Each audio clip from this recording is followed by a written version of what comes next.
Hello, welcome to Tamil Mumbai Banu. நான் உங்கள் பானு. இது வந்து லாஸ்ட் வீக்ஸோட vlogs தான். நாங்கள் வந்து ஒரு vlogல சொல்லியிருந்தேன், லாஸ்ட் vlogல பொங்கலுக்கு வந்து வெங்கல பானை வாங்கியிருக்கேன்னு. ஸோ வெங்கல பானை வாங்குறதுக்காக தான் எங்களோட ஸ்டீல் ஷாப் வந்திருக்கோம். பொதுவாக பார்த்தீங்கன்னா என்னோடய ஸ்டீல் ஐட்டம்ஸ் வீட்டில் இருக்கிற கடாயிஸ் நிறைய பேர் கேட்டுட்டு வந்துட்டு இருக்கீங்க. அந்த கடாயிஸ் எல்லாமே வந்து நான் இந்த ஷாப்பில் தான் வாங்கினேன். இது வந்து சாரதி ஸ்டீல் ஷாப்புன்னு ஜெயநகரில் இருக்குது. இது ப்ரொமோஷனல் வீடியோ கிடையாது. எப்போவுமே எல்லாருமே கேட்டிருப்பீங்க அட்ரஸ் சொல்லுங்கன்னு. இது வந்து ஜெயநகர் 4th ப்ளாக்ல இருக்குது. ஸோ அதுதான் நான் எங்கே வாங்குறேன்றதை வந்து உங்களுக்கு சொல்கிறதுக்காக தான் வந்து நான் இந்த கிளிப்பை ஷூட் பண்ணேன். ஆக்சுவலாக இந்த வெங்கல பானை என் ஹஸ்பண்ட் வச்சுட்டு இருக்காரு கையில். அந்த பானை தான் வாங்கணும் நாங்கள். சின்னதாக இருக்கிறது என் கையில் இருக்குது. பட் அதை விட இது நல்லா இருக்குது, கொஞ்சம் பெரிய சைஸ் வேணும்னு தான் பார்த்துட்டு இருந்தோம்.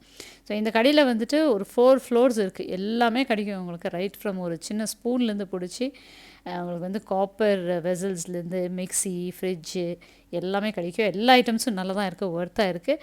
நான் பேசிக்கலாக வந்து இந்த கடாயிஸு, எங்களோட என்ன சொல்கிறாங்க, அந்த சர்விங் பவுல்ஸு, இந்த வெங்கல தட்டு, வெங்கல பானை, இதெல்லாமே வந்து நாங்கள் இங்கே தான் வாங்கியிருக்கோம். அண்ட் இப்போ ரீசெண்டாக பார்த்தீங்கன்னா நாங்கள் ஊருக்கு போனப்போ எங்களுக்கு தண்ணி கேன் வந்து ஒரு ஃப்ரெண்டுக்கிட்ட இருந்து வாங்கிட்டு இருந்தோம். ஸோ எங்களுக்காக ஒன்று வாங்கலான்றதுக்காக மில்டனோட இந்த வாட்டர் கேனு 12 லிட்டர்ஸ் வந்து பார்த்துட்டு இருந்தோம். ரொம்பவே நல்லா இருக்குது, லீக் ப்ரூஃப், டேப்போடு வருது. ஸோ யஷ்வேன் விஸ்மயாக்கு ஒரு கப்பு, அதாவது கஞ்சி குடிக்கிறதுக்கு ஸ்டீல் கப்பு, ஒரு சொம்பு, அந்த வெங்கல பானை அண்ட் இந்த ட்ரம், அதாவது கேன், வாட்டர் கேன் தான் நான் வந்து வாங்கிட்டு இருக்கோம். வாங்கிட்டு நாங்கள் வந்து காரில் வச்சுட்டு இன்றைக்கி அம்மா வீட்டுக்கு போகிறோம். ஆக்சுவலி இன்றைக்கி சண்டே. ஸோ மத்தியானம் லஞ்சுக்கு வந்து அங்கே கூப்பிட்ருந்தாங்க வர சொல்லி. ஸோ ரொம்ப நாள் ஆயிடுச்சு, என் ஹஸ்பண்டும் போகல அங்கே. அதுக்கு தான் வந்து இந்த லீவுக்கும் வரல, தசரா ஹாலிடேஸ். ஸோ எல்லாருமே வந்து ஒரு லஞ்ச் சாப்பிட்டு போங்கன்னு சொன்னாங்க. ஸோ போன உடனே பார்த்தீங்கன்னா திவாலி ஸ்வீட்ஸ் எல்லாமே வந்து ஓப்பன் பண்ணாங்க. யஷ்வின் விஸ்மயா ஃபஸ்ட்டு வந்து ஸ்வீட்ஸ் தான் சாப்பிட்டாங்க. அதுக்கப்புறம் தான் லஞ்சு. ஸோ எல்லா sweets, different kind of sweets எல்லாம் வந்து வந்திருக்குன்னு எல்லாமே ஓப்பன் பண்ணி எல்லாம் டேஸ்ட் பார்த்துட்ருக்காங்க. அதுக்கப்புறம் பார்த்திங்கன்னா இன்றைக்கி ஸ்பெஷல் வந்து நாட்டுக்கோழி சூப், நாட்டுக்கோழி வறுவல் அண்ட் நாட்டுக்கோழி குழம்பு, சாதம், ரசம். ஸோ எல்லாமே சாப்பிட்டு முடிச்சுட்டு வந்துட்டு அடுத்த நாள், அதாவது மண்டே நைட்டு வந்து மூவிக்கு போகலான்றதுக்காக நான், ஹஸ்பண்ட், பசங்க, மதர்-இன்-லா நாங்கள் மட்டும்தான் வந்து கிளம்பிட்டு இருக்கோம். ஈவினிங் ஷோ பொன்னியின் செல்வன் தான் மறுபடியும் பார்க்குறோம். ஆக்சுவலி எதுக்கு ஈவினிங்கனாக்கா, நாளைக்கு வந்து எங்களுக்கு லீவ். எங்கள் கர்நாடகாவில் வந்து கர்நாடகா ராஜ்யோத்சவா, கன்னடா ராஜ்யோத்சவான்னு கொண்டாடுவோம். அதாவது கர்நாடகா உருவான நாள் அப்படின்னு சொல்லலாம். ஸோ அதுக்கு வந்து லீவ் அடுத்த நாள் டியூஸ்டே. ஸோ மண்டே ஈவினிங் வந்து மூவிக்கு போகலான்னு நாங்கள் வந்து பிளான் போட்டு மூவிக்கு போயிட்டோம். சடனாக ஒரு பிளான் தான், 6:30 ஷோக்கு போகலான்னு போனோம். பொன்னியின் செல்வன் வந்து எத்தனை தடவை பார்த்தாலும் என் ஹஸ்பண்டுக்கும் பசங்களுக்கும் சலிக்க மாட்டேங்குது. ஸோ அதுதான் மறுபடியும் இந்த ஷோக்கு தான் போகலான்னு போனோம். போயிட்டு நல்லாவே என்ஜாய் பண்ணி மூவியெல்லாம் பார்த்து முடிச்சுட்டு வரும்போது ரொம்ப பனி, எக்கச்சக்க பனி ஸ்டார்ட் இருக்குது. ரொம்ப கோல்டாக இருந்துச்சு தேட்டரில் கூட. நான் வந்து ஃபுல்லாக கவர் பண்ணிட்டு போயிட்டுருந்தேன். பசங்க, ஹஸ்பண்ட் வரைக்கும் அப்படியே வந்தாங்க. நான் வந்து யஷ்வனுக்கு வரைக்கும் ஷால் கொடுத்தேன். விஸ்மயா வந்து அவள் ஜாக்கெட்டெல்லாம் போட்டு வந்தான். ஸோ அவன் வந்து பாதி படம் தூங்கிட்டு இப்போ ஷால் போத்திட்டு வந்துட்டான்.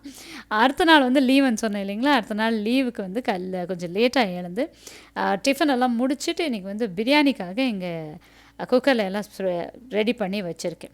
ஸோ மார்னிங் பிரேக்ஃபாஸ்ட் பார்த்திங்கன்னா பொங்கல், கொஞ்சம் கொத்து, அங்கே தயிர் உர ஊற்றி வச்சுருக்கேன், பால் காய்ச்சி ஆச்சு. இன்றைக்கி சாதம், அரிசி ஊற போட்டிருக்கேன் வெறும் ரச சாதத்துக்காக.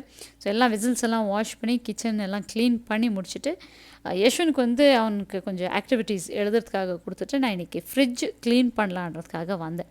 ஸோ லாஸ்ட் டைம் வந்து கொஞ்சம் டீப் க்ளீனிங் பண்ணியிருந்தேன். டீப் க்ளீனிங்கை தவிர நான் வந்து எப்போவுமே ஒரு 20 days 1 monthக்கு ஒரு தடவை பண்ணுறது வந்து பேசிக். மேலே க்ளீன் பண்ணிட்டு, அதாவது தொடச்சிட்டு எடுத்துருவேன். ஸோ கொஞ்சம் கொஞ்சமாக மாவு சேர்ந்துருக்கு, கொஞ்சம் ஐட்டம்ஸ் எல்லாம் வந்து அங்கே இங்கே கொஞ்சம் பரப்பி வச்சுருக்கு. எப்போவுமே வீடு லைஃப் ஆனால் வந்து நம்ம எவ்வளோ தான் க்ளீன் பண்ணாலுமே மறுபடியும் அது நார்மலுக்கு வந்துடும். ஸோ நார்மலுக்கு வர டைமில் மறுபடியும் எடுத்து க்ளீன் பண்ணணும். ஸோ பார்த்தீங்கன்னா குக்கருக்கு விசில் வச்சுட்டு, அதாவது ஒரு விசில் வரத்துக்குள்ளே வந்து நான் இந்த வேலை பண்ணிடலான்னு பார்க்குறேன். ஸோ குக்கிங் டைமில் நான் வந்து நடுவில் க்ளீனிங் வச்சுட்டேன்னா அது ஒரு 1/2 hour முடிக்கிற மாதிரி இருக்கும். ஸோ ஃபஸ்ட்டு ஒரு இடத்த க்ளீன் பண்ணுறோன்னா அது வந்து எல்லாமே எடுத்துடணுன்றது தான் என்னோடய தாட். ஸோ எல்லா ஷெல்ஃபும் வந்து எடுத்துகிட்டு ஒரு தடவை தொடச்சிட்டு நம்ம வந்து ரீப்ளேஸ் பண்ணிட போகிறேன். ஸோ மாவு சிந்திருக்கிறது, அந்த மாவோட ட்ரை தூள்கள் வந்து சிந்திருக்கிறது தான் அதிகம். ஸோ இந்த ஸ்ப்ரே பாட்டில் நான் எப்போவுமே யூஸ் பண்ணுவேன், என்னோடய வினிகர் அண்ட் வாட்டர் சொல்யூஷன். அதுதான் வந்து இந்த அப்ளையன்சஸ் க்ளீன் பண்ணுறதுக்கும் வச்சுக்குவேன். ஏன்னா ஃப்ரிட்ஜில் வந்து நம்ம நம்ம சாப்பாடு ஐட்டம் தான் ஸ்டோர் பண்ணுறோம். ஸோ நான் வந்து soap powder, liquid, commercial cleaners எல்லாம் போட்டு யூஸ் பண்ணி துடைக்க மாட்டேன். யூஸ்வலாக ஃப்ரிட்ஜ் அண்ட் மைக்ரோவேவ். ஸோ அதுதான் வந்து வினிகர் வாட்டர் ஸ்ப்ரே பண்ணிட்டு என்னோடய மைக்ரோஃபைபர் கிளாத்லேயே வந்து துடைச்சிட்டு போகிறேன். ஸோ ஃபஸ்ட்டு ஸ்டாண்ட்ஸ் எல்லாம் எடுத்துகிட்டு உள்ளே வந்து அந்த ஸ்ப்ரே பாட்டிலில் ஸ்ப்ரே பண்ணி விட்டு நீட்டாக துடைச்சி அங்கே இருக்கிற கொஞ்சம் நஞ்ச தூசி ஏதாவது சிந்து இருக்கிறதெல்லாம் துடைச்சி எடுத்துகிட்டு நம்மளோட ஸ்டாண்ட்ஸ் அதையும் வந்து ஒரு தடவை துடைச்சிட்டு ப்ளேஸ் பண்ணிட்டு போகிறேன். நான் ஏற்கனவே வந்து என்னோடய ஃப்ரிட்ஜ் டீப் க்ளீனிங் வந்து இதுக்கு முன்னாடி விலாக்ஸில் ஷேர் பண்ணியிருக்கேன். பார்க்காதவங்களுக்கு வந்து ஐகார்ட்லேயே டிஸ்கிரிப்ஷனில் லிங்க் கொடுக்குறேன், கண்டிப்பாக செக் பண்ணி பாருங்கள். ஃப்ரிட்ஜ் க்ளீனிங் பார்த்தீங்கன்னா நான் வந்து மாவெல்லாம் தீந்ததுக்கப்புறம் தான் பண்ணுவேன். ஸோ இன்றைக்கி வந்து மாவெல்லாம் தீந்து ஆச்சு. நான் வந்து புதுசாக இன்றைக்கி அரைக்க போகிறேன் இன்னொரு செட். ஸோ அதை டீட்டெயில் மெஷர்மெண்ட்ஸ் வந்து இந்த விலாகில் சொல்ல போகிறோம். ஸோ தொடர்ந்து பார்த்துட்டே வாங்க விலாகை. இந்த வினிகர் வாட்டர் சொல்யூஷன் வந்து நீங்கள் வீட்டை சுற்றி எந்த இடத்துல வேணாலும் போட்டு யூஸ் பண்ணலாம், ரொம்ப நல்லாயிருக்கும். ஸோ நடுவில் வந்து அவனோட ஆக்டிவிட்டி முடிச்சுட்டான் யஷ்வின், அதுவும் வந்து காட்டிகிட்டு இருக்கான். ஸோ நடுவில் அதையும் பார்த்துட்டு நம்ம குக்கிங், நம்ம ஸ்டவ் மேலே என்ன வச்சுருக்கோமோ அதெல்லாமே பார்த்துட்டு நம்ம இந்த க்ளீனிங் பண்ணிகிட்டே இருக்கணும். ஸோ எல்லாம் எடுத்து வச்சு ஒரு சைடு க்ளீன் பண்ணுறதுக்குள்ளே வந்து இன்னும் குக்கர் விசில் வரல.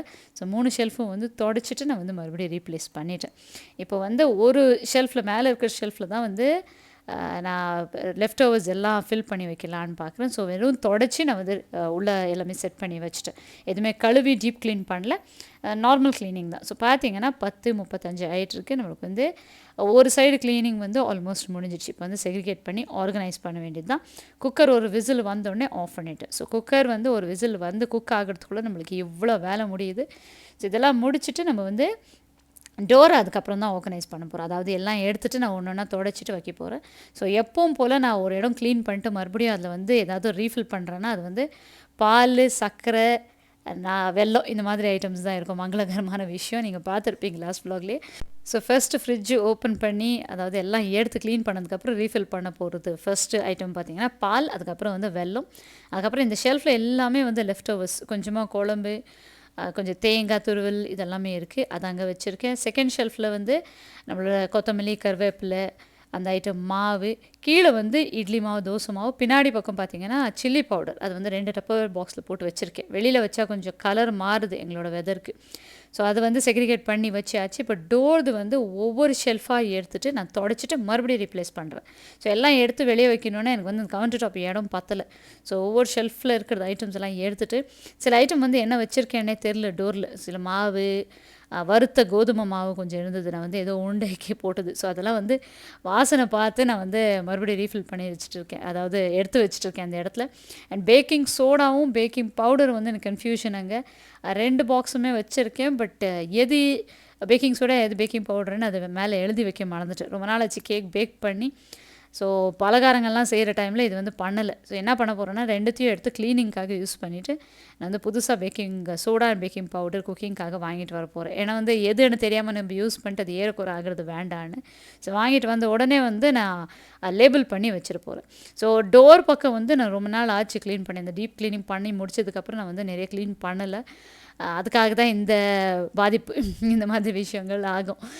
ஸோ அதுக்கு தான் வந்து நம்ம வந்து ஃபங்க்ஷனலாக இருக்கணும் நம்ம வீடானா, நம்ம தொடர்ந்து நம்மளோட க்ளீனிங் வேலைங்களை வந்து பண்ணிகிட்டே இருக்கணும். ரொட்டேட்டிங்காக இருந்ததுனா தான் நம்மளுக்கு வந்து எது இருக்குது, எது இல்லை, எது வேணும், எது தேவைப்படலை, எது தேவைப்படும்ன்றது தெரியும்.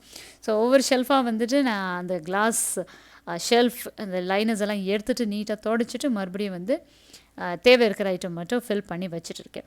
ஸோ ஃப்ரிட்ஜில் பார்த்தீங்கன்னா ஃப்ரிட்ஜ் ஒரு இடம் என்னன்னா நம்மளுக்கு வந்து ரொம்ப யூஸ்ஃபுல்லான இடம். அதே மாதிரி பார்த்தீங்கன்னா ஒரு டம்பிங் பிளேஸ் கூட அது.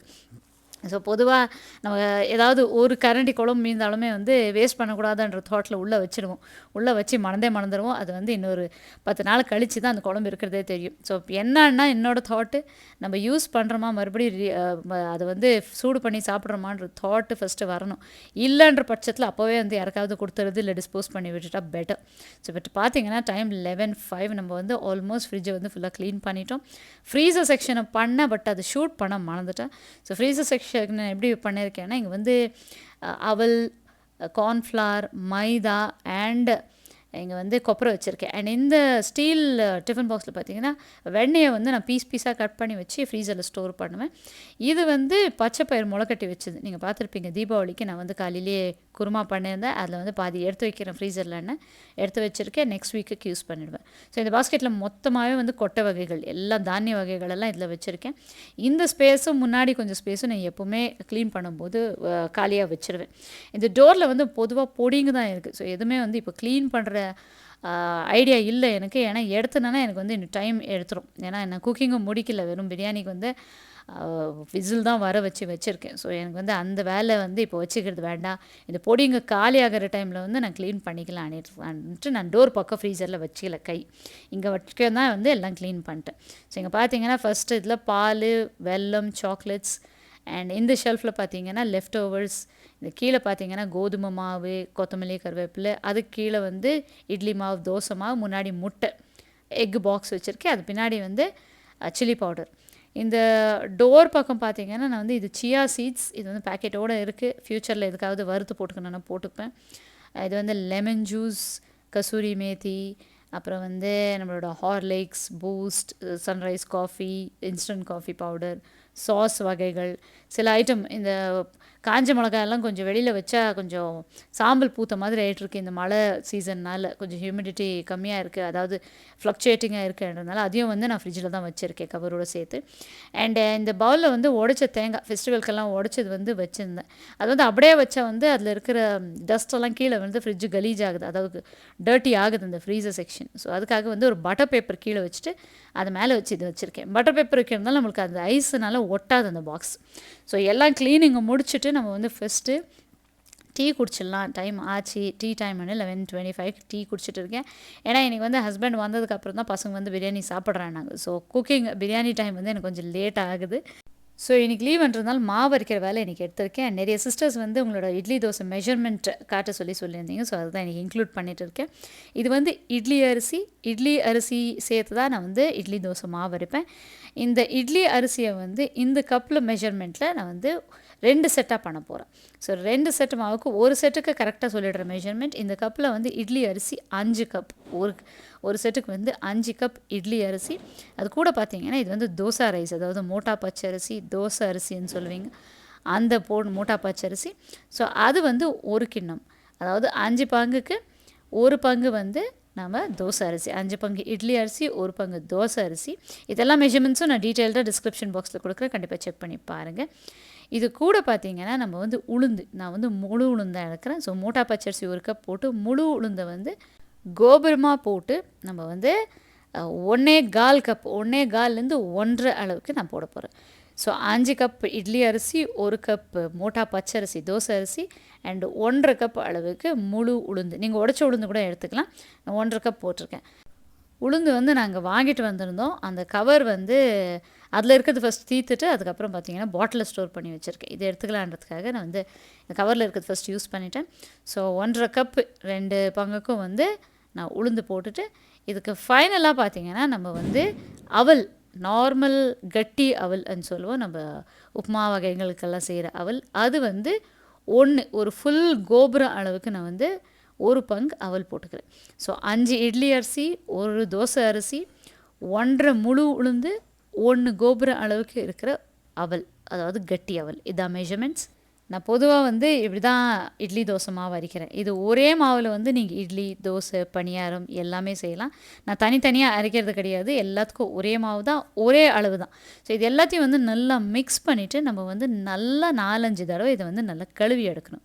கழுவி எடுத்து அதே தண்ணியில் தான், எந்த தண்ணியில் நம்ம போட்டு ஊற வைக்கிறோமோ அந்த தண்ணியில் தான் நம்ம வந்து அரைக்கிறப்போ ஊற்றி அரைக்க போகிறோம். ஸோ நம்ம வந்து கன்சிஸ்டன்சி அட்ஜஸ்ட் பண்ணுறதுக்காக தண்ணி ஊற்றணும்னா இந்த ஊறின தண்ணி தான் ஊற்றி அரைக்க போகிறோம். ஸோ இந்த கப்பை வந்து கழுவத்துக்கு வச்சுட்டு போகிறேன். இப்போது டஸ்ட்டாக இருக்குதுன்றதுனால. ஸோ ஒவ்வொரு தடவையும் நல்லா வந்து 2 செட்டு மாவுக்கு போட்ட மெஷர்மெண்ட்ஸ் எல்லாத்தையும் அந்த அரிசி உளுந்து எல்லாத்தையும் வந்து நம்ம நல்லா ஒரு 4-5 தடவை நல்லா கழுவிக்கணும். அதாவது எப்படின்னா உங்களுக்கு வந்து அந்த தண்ணி வந்து டிரான்ஸ்பரன்சி தெரியணும். நம்ம மாவை நம்ம போடுகிற அரிசி உளுந்து எல்லாமே வந்து அந்த டிரான்ஸ்பரண்ட்டாக தெரிகிற மாதிரி அந்த அளவுக்கு நல்லா கழுவணும். ஸோ பார்த்தீங்கன்னா எந்த அளவுக்கு நீங்கள் வந்து இப்படி கையில் பிசைஞ்சு பிசைஞ்சு கழுவுறீங்களோ அந்த அளவுக்கு வந்து அந்த அவலில் இருக்கிறது தூஸ் ஆகட்டும் நம்ம உளுந்தில் இருக்கிற தூஸ் ஆகட்டும் போகும். ஸோ ஃபைனலாக இந்த அளவுக்கு கழுவி இந்த அளவுக்கு டிரான்ஸ்பரன்சி வரணும். ஸோ ஒரு செட்டு கழுவிட்டு இன்னொரு செட்டும் கழுவி வைக்க போகிறேன். ஸோ லாஸ்ட் vlogல நான் சொல்லியிருந்தேன் இந்த ரெட் அரிசி அண்ட் இந்த மீந்தமான இந்த பல்சஸில் வந்து நான் தோசை மாவுக்கு அரைச்சிக்க போகிறேன்னு. ஸோ அதுக்கும் வந்து எனக்கு மெஷர்மெண்ட் சொல்கிறேன். ஸோ 2 கப்பு இந்த ரெட் அரிசி வந்து எனக்கு வந்து 2 கப்பு வந்தது இந்த மெஷர்மெண்ட் இந்த கப்பில். ஏன்னா அந்த கப்பு வந்து கழுவுத்துக்கு போட்டுட்டேன்.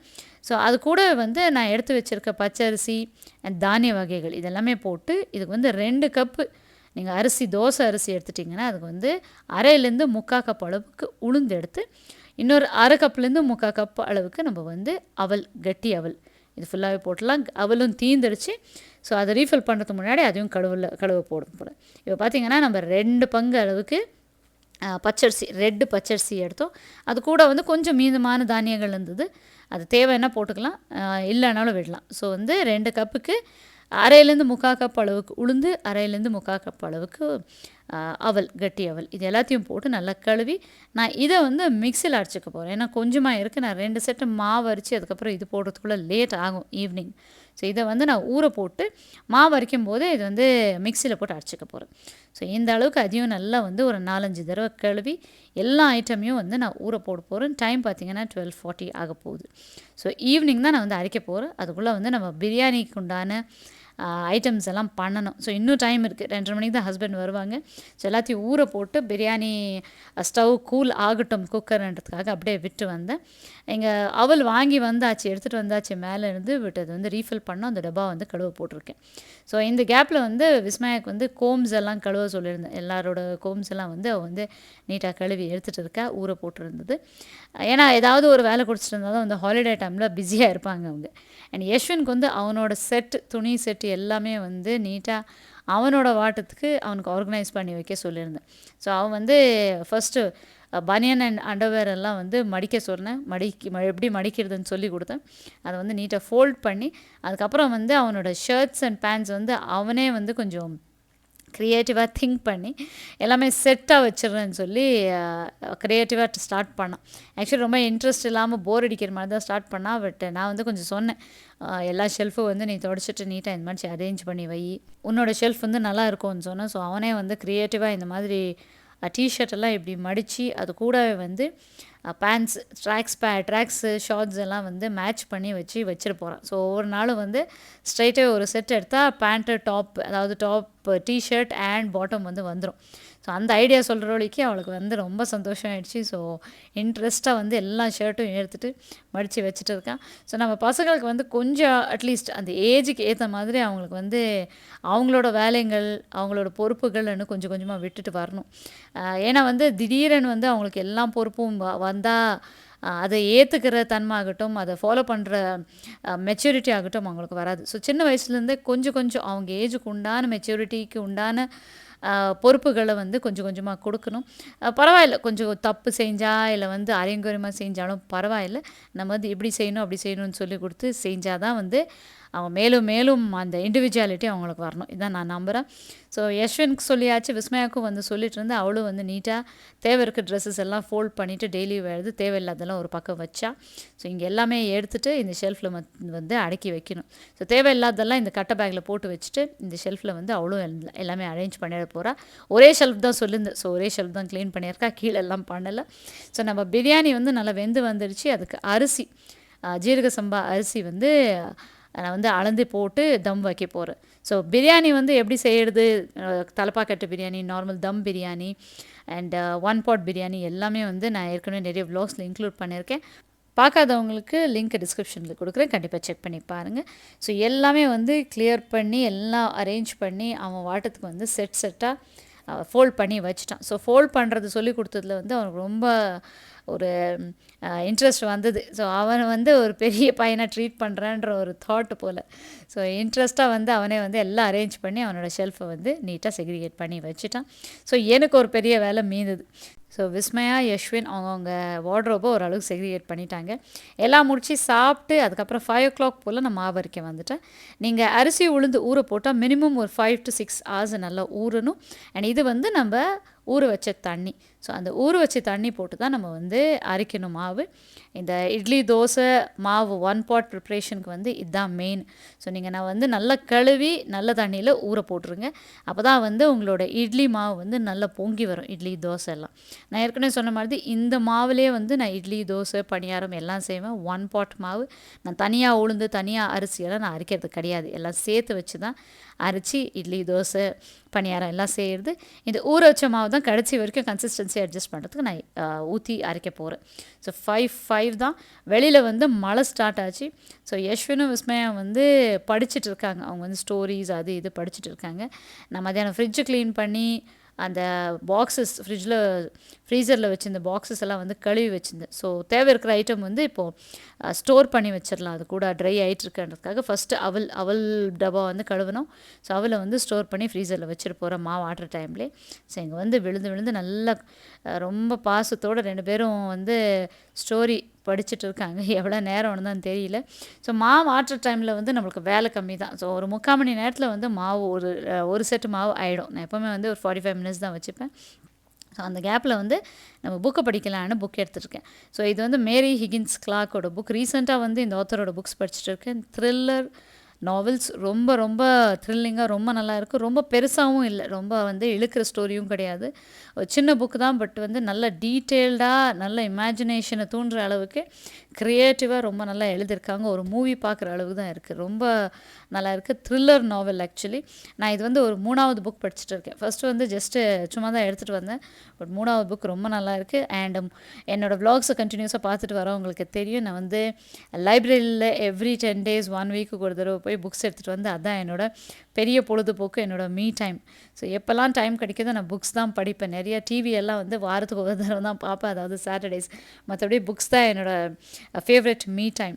ஸோ புக்கு படிக்கிற நடுவில் பார்த்திங்கன்னா மாவு ஒரு தடவை இப்போ பார்க்குறோம். நம்ம வந்து இட்லிக்கு மாவு வந்து கொஞ்சம் ரவை பதத்தில் எடுத்துடலாம். ரவை பதத்தில் எடுத்துகிட்டு அதுக்கப்புறம் அடி மாவை கொஞ்சம் நேரம் விட்டு நம்ம தோசைக்கு எடுத்து வச்சுக்கலாம். அப்படி தான் வந்து நான் மாவு ஆட்டி வைப்பேன். ஸோ டைம் பார்த்திங்கன்னா 5:40, 45 minutes ஆகிடும். இன்னும் 5 minutes விட்டுட்டு நான் வந்து மாவு எடுக்க போகிறேன். அதுக்கு முன்னாடி பார்த்திங்கன்னா எங்கள் ஊறுவதற்கு நான் உப்பு போட்டு தான் மாவு ஆட்டுறேன். ஸோ உப்பை வந்து கிரைண்டர்லேயே போட்டு ஒரு 2 சுற்றி ஒரு 5 minutes அப்புறம் நான் வந்து மாவை எடுத்துகிட்டு போகிறேன். ஸோ இட்லிக்கு வந்து மேலாக்கில் ஃபஸ்ட்டு கொஞ்சம் ரவை பதத்தில் இருக்கும்போது எடுத்து ஒரு டப்பாவில் ஸ்டோர் பண்ணிவிட்டு இன்னும் ஒரு 5 நிமிஷம் கழித்து நல்லா நைஸாக வந்ததுக்கப்புறம் அடி மாவை எடுத்து தோசைக்கு வச்சு போகிறேன். ஸோ நம்ம இப்படி பண்ணும்போது வந்து இட்லி வந்து சாஃப்டாகவே வரும், அடி மாவு வரைக்கும். தோசையும் வந்து நம்மளுக்கு கிறிஸ்பாக வரும். ஸோ நிறைய பேர் வந்து வெந்தயம் போடுறாங்க, நிறைய ஐட்டம்ஸ் போட்டு தனித்தனியாக வந்து மாவு அரைக்கிறாங்க. பட் எனக்கு வந்து இதுதான் வாட்டமாக இருக்குது. நீங்கள் வந்து கான்சன்ட்ரேட் பண்ண வேண்டியது வந்து அந்த ஊற வச்ச தண்ணி அண்ட் இட்லி தோசை மாவு வந்து நல்லா பொங்கி வரணும். நல்லா பொங்கி புளிச்சு மேலே வந்தால் தான் உங்களுக்கு வந்து இட்லி தோசை ரெண்டுமே நல்லா வரும் இதில். ஸோ அதை வந்து நல்லா கான்சன்ட்ரேட் பண்ணுங்கள். ஸோ உப்பு போட்டு கரைச்சதுக்கப்புறம் நல்லா கையை போட்டு இந்த மாதிரி ஒரு 5 to 10 minutes வந்து உங்கள் கை சூட்டில் வந்து அதை ஃபர்மெண்ட் பண்ணி வைங்க. அப்போ தான் வந்து நல்லா பொங்கி வரும். ஸோ நான் மாவை வந்து கலக்கிட்டு நான் வந்து 2 செட்டாக மாவு அரைக்கிறேன் இந்த தடவைன்னு சொன்னேன். ஸோ எல்லா செட்டு மாவு அரைக்கணும். ஸோ ஒரு செட்டு மாவு வந்து அரைச்சி தட்டை மூடி வச்சுட்டு போகிறேன். ஸோ இது வந்து ஒரு பேசனில் வச்சு வைக்க போகிறேன். சொல்ல முடியாது, ஒரு தடவை வந்து நல்லா பொங்கி வந்துடும். பட் இப்போ இருக்கிற வெதருக்கு அந்த அளவுக்கு பொங்கி வரும்ன்றது எனக்கு டவுட், ஒரு அளவுக்கு தான் வரும்.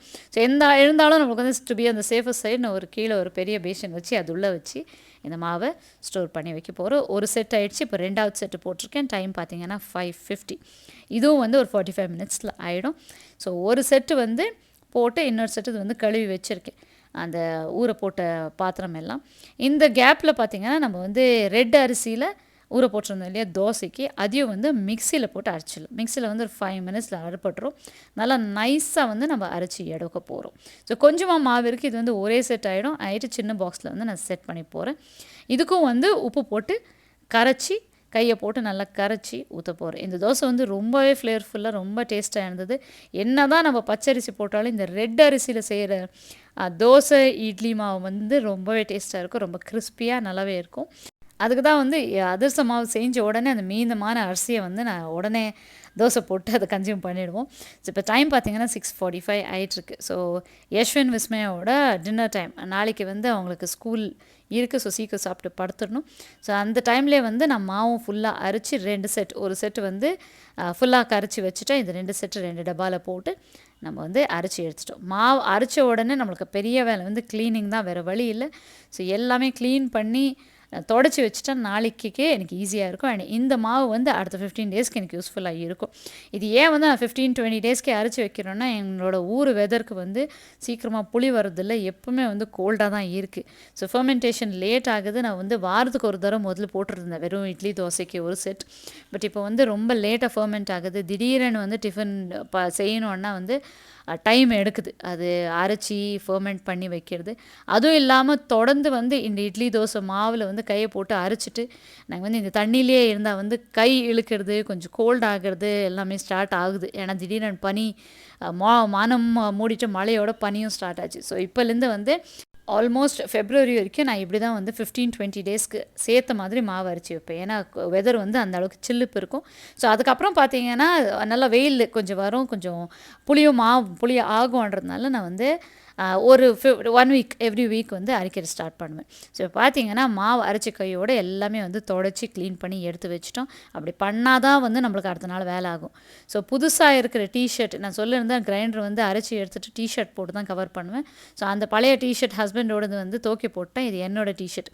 இந்த டிஷர்ட்டில் வந்து இப்போது ஆறின உடனே எடுத்து மாட்டி வைக்க போகிறேன். ஸோ அடுத்த நாள் வந்து உங்களுக்கு காட்டுறதுக்காகவே நான் வந்து ஷூட் பண்ணியிருக்கேன். தோசை மாவு இட்லி மாவு ரெண்டுமே நல்லா பொங்கி வந்து புளி வந்திருக்கு.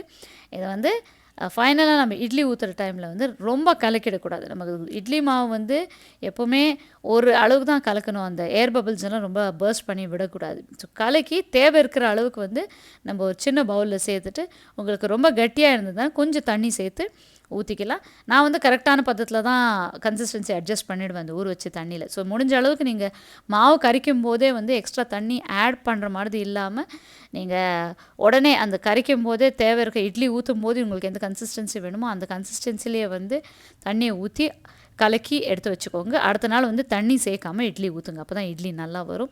ஸோ இட்லி ஊற்றும் போது நம்ம மெயின் கான்சன்ட்ரேட் பண்ண வேண்டியது வந்து இட்லி பாத்திரத்தில் தண்ணி வந்து நல்லா கொதிச்சுட்டு இருக்கணும், புகை வர மாதிரி. அது வர டைமில் வந்து நம்ம இட்லி ஊற்றின தட்டை வச்சு க்ளோஸ் பண்ணி 10 மினிட்ஸ், நீங்கள் ஃப்ரிட்ஜில் வைக்காத மாவாக இருந்தால் 10 மினிட்ஸ், ஃப்ரிட்ஜ்லேருந்து எடுத்து வைக்கிற மாவாக இருந்தால், எடுத்து ஊற்றுற மாவு இருந்தால் 12 மினிட்ஸ் போட்டு ஆவி 10 மினிட்ஸ் வச்சு அதுக்கப்புறம் எடுத்து கொஞ்சம் நேரம் வெளியே விடணும். 2 மினிட்ஸ் விட்டதுக்கப்புறம் நம்ம வந்து ஈரமான ஒரு கரண்டியில் இந்த மாதிரி எடுத்து விடணும். ஸோ இட்லி வந்து உடனே எடுத்துகிட்டு உடனே நீங்கள் எடுக்க ஸ்டார்ட் பண்ணிங்கன்னா இட்லி பாத்திரத்துலேருந்து எடுத்து உங்களுக்கு ஒட்டிட்டு வரும். நீங்கள் வெளியில் எடுத்து ஒரு 2 மினிட்ஸ் வந்து வெளியிலே வையுங்க. அதுக்கப்புறம் எடுத்திங்கன்னா உங்களுக்கு வந்து ஒட்டாமல் நீட்டாக வந்துடும். ஸோ இட்லி எவ்வளோ சாஃப்டாக வந்திருக்கு பாருங்கள். ஸோ இன்றைக்கி இந்த vlog உங்களுக்கு பிடிச்சிருந்தா கண்டிப்பாக இந்த vlog-ஐ லைக் பண்ணி, ஷேர் பண்ணி, கமெண்ட் பண்ணுங்கள். சேனலை சப்ஸ்கிரைப் பண்ணி பக்கத்தில் இருக்கிற பெல் ஐக்கனை கிளிக் பண்ண மறந்துடாதீங்க. மேலும் நிறைய வீடியோஸ் அண்ட் vlogs நம்ம சேனலில் வந்துட்டே இருக்குது. Stay tune. Thank you so much for வாட்சிங். Bye for now.